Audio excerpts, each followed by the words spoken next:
Nearly a year ago today, I stood in this office at this very spot to tell you about the Category 5 fiscal hurricane that we were facing. I told you that the capital city was facing a structural deficit of $110 million for the current fiscal year. Acting together, we made some difficult decisions, all aimed at improving the structure of the city's finances and at strengthening our fiscal outlook.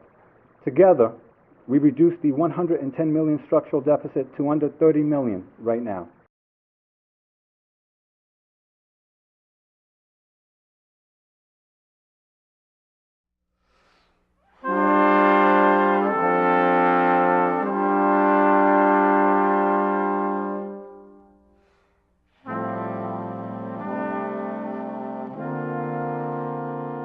Sure, so the theme in our campaign is One Providence.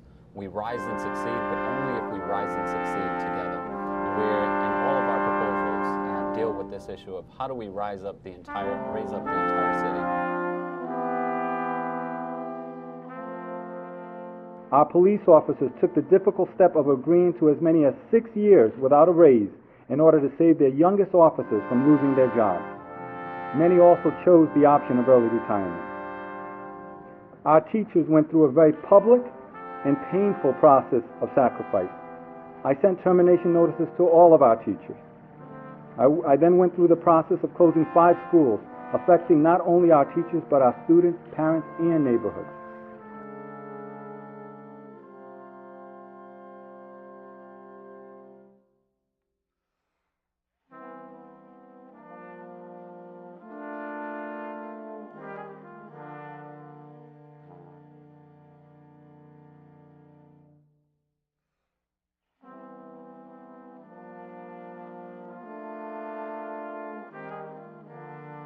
Earlier this week, we released a municipal broadband proposal.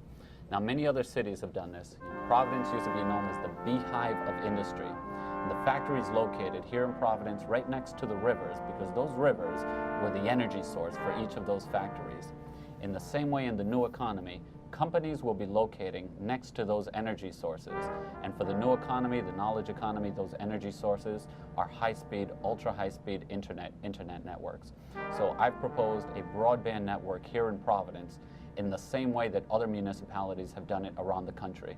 You know, this is a bold idea right now, but 10, 15, 20 years down the road, this is going to be the basic standard that any municipality looking to compete in the new economy must provide. All right, We've already missed the past economic boom. We cannot afford to do it again. Well,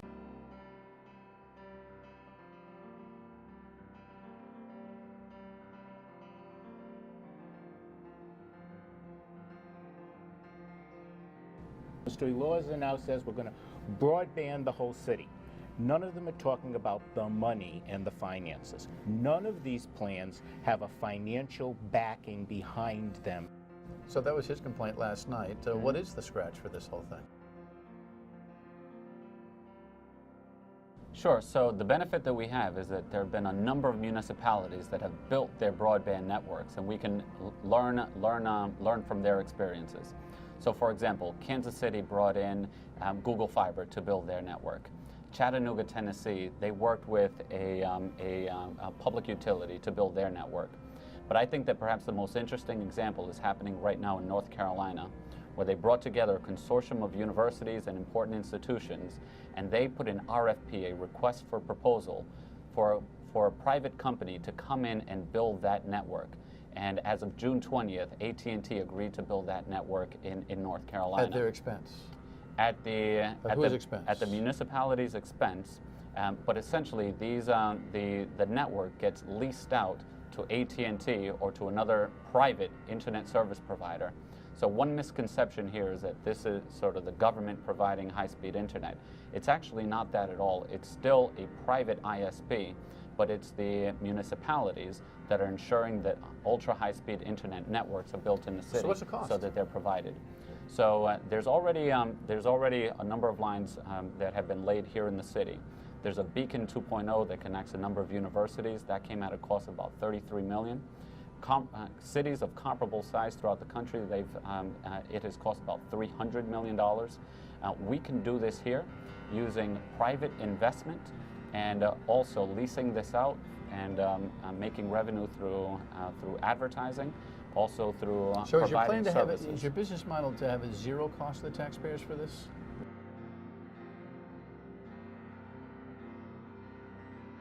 That's the idea. This is one of those plans that pays for itself. And like I mentioned, Is there upfront capital expense for the taxpayers? yes, absolutely. There are always upfront expenses. Of 30 to 300, do you know what it is? So other municipalities, there are a lot of different options that municipalities have chosen. Sometimes it's at a heavy upfront municipal expense. Other times the private companies make the investments, with the idea that they were going to recoup their investment over What's time. your druther? What's your druther in terms of how to finance it right now? If I said, let's do it today, how would you do it? Yeah, so it's important to make sure that we have a number of different options to do it. I think the best way to do this is to bring together a consortium of different institutions here in the city that could be serviced and would benefit from something like this. So you're not sure and coming yet, up you with want a plan. everyone to be at the table and figure it out. Exactly. Okay. And this is the same approach that a number of other municipalities have done it. But the point is that this is important. This is a bold idea right now, but this is part of the basic standard that any municipality competing in the new economy will have to provide going forward. All right.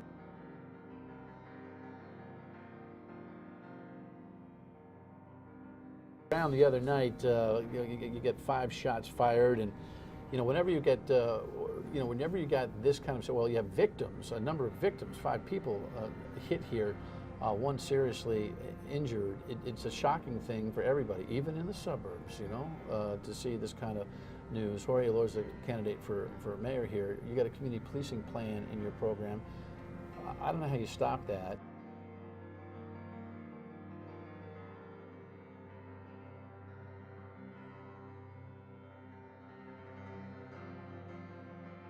Yeah, I just have to say that that's outrageous. I mean, what is this, Chicago? I mean, this is not supposed to happen here in the city. There has to be outrage.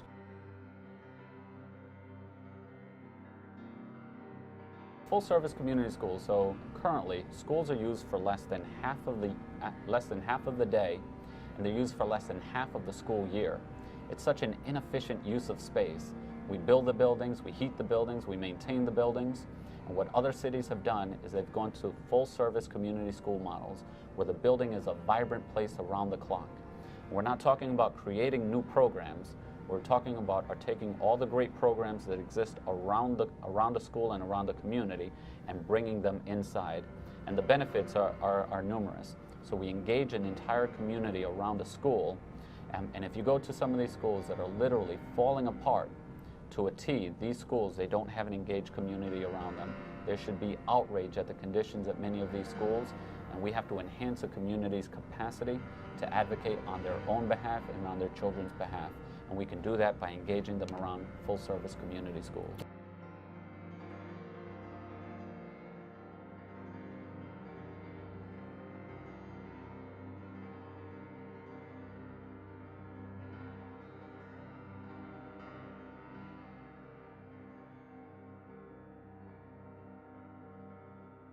Done. And so I think it's a shame that he's considering or jumping into this race, and we're focused on the future. We can't afford the FBI being here investigating City Hall once again, and I haven't heard an apology or any remorse.